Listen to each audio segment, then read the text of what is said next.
फालिया के नवाही गांव मुल्तियांवाला से 3 रोज कबल होने वाले 60 साल शख्स की लाश सारो की नहर पावर हाउस के करीब से बरामद हुई। इंसाफ न्यूज एजेंसी ने अगवा की वारदात के दौरान इस्तेमाल होने वाली गाड़ी की सीसीटीवी फुटेज भी हासिल कर ली।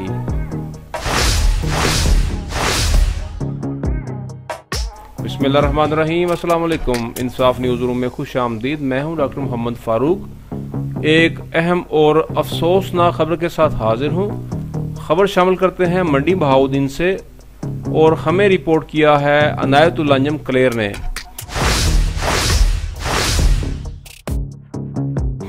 खबर की तफसील कुछ इस तरह है।